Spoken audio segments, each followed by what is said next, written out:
જય કુંકારમેળીમાં જય બોચરમાં તા કુંકારમેળીના સાનિધ્યમાં આપણે આવી ગયા છીએ અને માતાજીના દર્શન થયા છે. આ જે સાનિધ્યમાં આવે એના બેડો પાર થઈ જાય. પણ આ સાનિધ્યમાં આવવા માટે લોકો બહુ મહેનત કરે છે. માતાને પ્રાર્થના કરવી જોઈએ જો આવું હોય તો, કારણ કે એમને એમ નથી આવડતું. માતાજીનો હુકમ થાય તો જવાય છે. બાકી ભલે અહીંયા નજીક હોય 2-5 કિલોમીટર દૂર હોય, પણ જો હુકમ થયા વગર નથી આવતું. હુકમ જો માંડીનો એકવાર થઈ જાય તો તમે એમને એમ આવી શકો છો. અને આજે આપણી ઉપર હુકમ થઈ ગયો છે તો માતાજીના સ્થાનકે સાનિધ્યમાં આવી ગયા છે. તો માતાજીનું સ્થાનક છે અને માતાજીના આ છે ગાદી. તો અહીંથી રવિવારના દિવસે જુઓ તો પબ્લિક લાખોથી વધુ પબ્લિક અહીંયા હોય છે. તો સાનિધ્ય છે પણ નાનું પડે છે. આ કેટલું મોટું છે જોઈ શકો છો. ગોરાઉન્ડ તો પણ નાનું પડશે. એટલા ભક્તો આવે છે તો કારણ કે એટલા કામ થાય છે એવા તો ત્યારે આટલું પબ્લિક આવતું હોય છે. બાકી તમે તો જાણો જ છો. તો આટલા કામ કુંકારમેળી લાખો લોકોના કામ કરે છે. બોચરમાં હતા કુંકારમેળીમાં હતા ત્યારે આટલું પબ્લિક દર્શન કરવા, પ્રવચન સાંભળવા આવતું હોય છે ને એને માતાના ખૂબ પરચા છે. તો ઘરે બેઠા બેઠા પણ તમે યાદ કરતા તમારું કામ થઈ જાય છે. ફોનમાં વિડીયો જોતા જોતા પણ તમારું કામ થઈ જાય છે. તો આ સાનિધ્યમાં આવ્યા પછી દિલને ઠંડક મળતી હોય છે અને દુઃખી લોકો અહીં દુઃખી થઈને આવે છે પણ હસતા હસતા જાય છે. કારણ કે કુંકારમેળીના સાનિધ્યમાં જે કોઈ આવે છે તેઓના બેડો પાર થઈ જાય. તો આ સાનિધ્યમાં આવું બહુ મુસીબત છે. એટલે તો કહી છે કે તમારી કુળદેવીના આશીર્વાદ હોય અને કુંકારમેળીના હુકમથી આવી શકાય, બાકી અહીંયા આવી ના શકાય. ભલે અહીંયા નજીક હોય પણ લોકો દૂર દૂરથી આવે છે. પણ ક્યારે દૂર દૂરથી આવે તે માતાનો કુંકારમેળીમાંનો હુકમ થઈ જાય, બોચરનો હુકમ થઈ જાય ત્યારે આવે છે. બાકી એમને નહીં આવી શકાતું કારણ કે હુકમ વગર કંઈ નથી. તો જોઈ શકો છો. જય કુંકારમેળીમાં જો આજે તકલીફમાં છો અને મન હારી ગયું હોય તો પૂરો વિડીયો સાંભળજો. જો કુંકારમેળીમાં બારજા માત્ર નામ નથી, એ વિશ્વાસ છે, એ હિંમત છે, એ શક્તિ છે. જ્યારે રસ્તા બંધ લાગે છે ત્યારે લોકો સાથ છોડી દે છે, ત્યારે માં કુંકારમેળીમાં તમારી સાથ પડખે છે. માં કહે છે કે ડર ના રાખો, હું તારી સાથે છું. સમય ખરાબ છે તું નહીં. જે માનવ સાચી રીતે દિશા મહેનતથી કરે છે અને માં મેળી પર વિશ્વાસ રાખે છે એ ક્યારેય હારતો નથી. આજે દુઃખ છે પણ આવતીકાલે ચમત્કાર પણ લાવશે. કારણ કે કુંકારમેળીમાં ન્યાય લાવશે. તો જય કુંકારમેળીમાં રામવાળી રામ.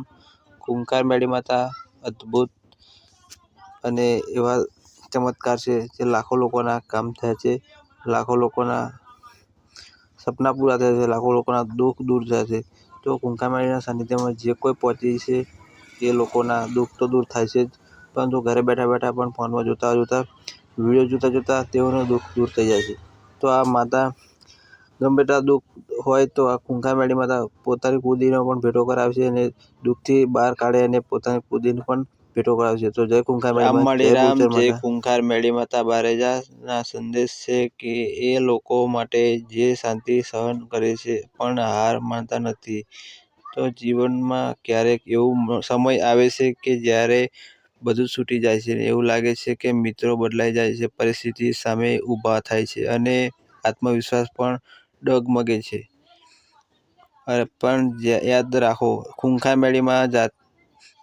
કુંકારમેળીમાં જોતી રહે છે અને માં કહે છે કે જે સહન કરે છે એ જ આગળ વધે છે. સાચો માણસ ક્યારેય ખાલી હાથે નથી જતા.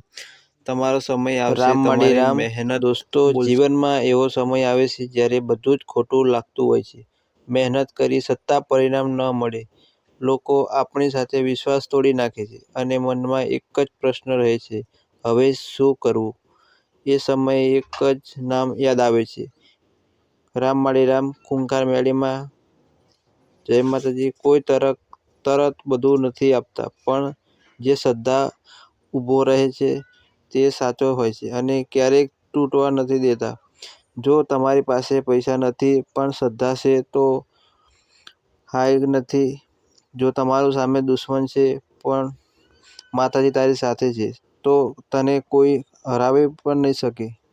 કુંકારમેળી બારેજા એક ડરવા માટે નહીં પણ ડર દૂર કરવા માટે છે. તો જય કુંકારમેળીમાં. કોઈ વિશ્વાસ હોય તો કુંકામેળી ઉપર પોતાની કુળદેવી પર વિશ્વાસ કરવો, કારણ કે લોકો આજકાલના માનવી પર વિશ્વાસ ના રાખો, કારણ કે હાલ માનવી બદલાય પણ દેવ ના બદલાય. દેવ છે અને પોતાની કુળદેવી પર વિશ્વાસ રાખો, દરેક માતા પર વિશ્વાસ રાખો, કુંકામેળી પર વિશ્વાસ રાખો, તો પોતાની કુળદેવી હોય એ જ બધું કરે. બાકી દુનિયા શું કંઈ ફરક ના પડે. દુનિયા પૈસા હોય તો તમને બોલાવશે, બાકી આવા દેરા નથી. પૈસાનો મોહ નથી, ગાડીઓનો મોહ. તો આવા દેરા તમારી પાસે 24 કલાક રહે, તો પણ તમને એક પાત્ર વિશ્વાસ હોવો જોઈએ. તો વિશ્વાસ બહુ મોટી વસ્તુ છે. પોતાની કુળદેવી ઉપર તમે વિશ્વાસ નહીં કરતા એટલે તમારી પોતાની કુળદેવી પણ કામ નથી કરતી. તો માં કુંકામેળીના સાનિધ્યમાં જોઈ શકો છો, આજે મંગળવારનો દિવસ છે અને અહીંયા શ્રીફળ જે હવન થાય છે, તો અહીંયા શ્રીફળ કોઈ ટોક નથી થતો. આ શ્રીફળનો હવન થઈ જાય છે. જે તમે માનતામાં રાખ્યા હોય, તો એવું નથી કે શ્રીફળનો પ્લે થઈ જાય. તો અહીંયા એવું પણ નથી કે કોઈ તમને છેતરપિંડી થતી, કારણ કે અહીંયા એવું થતું જ નહીં ક્યારેય. તો આ પબ્લિક શા માટે આવતું હોય? કારણ કે માતાનો એવો પ્રેમ છે, કોઈ ખોટું થતું નથી આ સાનિધ્યમાં. અને ઘરે બેઠા બેઠા પણ કામ થઈ જાય. કોઈ કહેતું હોય કે જાદુ છે, તો જોઈ શકો છો. જાદુ હોય તો આટલું પબ્લિક આવી ના શકે રવિવારે. આજ તો મંગળવાર છે એટલે ગાદી રવિવારે ચાલે ફૂલ પબ્લિક આવે છે, પણ મંગળવાર છે પણ તો પણ તમે પબ્લિક જોઈ શકો છો કેટલું પબ્લિક આવે છે માતાના દર્શન કરવા અહીંયા સ્થળે. આ જે અહીંયા માતા બહુચર અને મેળીનું સ્થળ છે અને આ ગાદી છે, અને અહીંથી જ માતાજી પ્રસાર થતા હોય છે રવિવારના દિવસે. તો માતાના દર્શન કરવા માટે જેનો મોકો હોય તે રવિવારે દર્શન કરી શકે છે, કારણ કે આ પબ્લિક જ એટલું બધું હોય, પાર્કિંગ જ એટલું બધું હોય. તમે કદાચ વિડીયો જોયો હોય સોશિયલ મીડિયા પર, તો માતાના સાનિધ્યમાં આવું જ પહેલાં મુસીબત છે. દર્શન જે પણ સાનિધ્યમાં આવે ને, જે સાનિધ્યમાં પગ મૂકે એનો બેડો પાર થઈ જાય. ઘરે બેઠા બેઠા પણ તમારું કામ તો થઈ જ જાય છે, પણ આ સાનિધ્યમાં આવવા માટે લોકો બહુ પ્લે કરવું પડે છે. તો માતાની દયા એટલે આવી જ શકાય. અને આપણે દયા થઈ છે તો આવી ગયા છે કુંકામેળના સાનિધ્યમાં. તો જય કુંકામેળમાં, જય બહુચર માતા. કમેન્ટમાં લખવાનું ભૂલતા નહીં. જોઈ શકો છો આ ધજા ને એની બાજુમાં જ આપણે નીચે ઊભા છીએ. તો આપણો અજભાયક છે અને આપણા એવા પ્લે છે, એમાં કુંકામેળીના સાનિધ્યમાં આવી શક્યા. તો જય કુંકામેળીમાં, જય બહુચર માતા. તો હવે ગાદી પણ ચાલુ થઈ, પ્રવચન પણ હવે ચાલુ જ છે. તો પબ્લિક રવિવારે ધૂમ આવે છે અને જોઈ શકો છો આ રીતની જારીઓ નાખી છે હવે. તો માતાજી આવે એટલે અહીંથી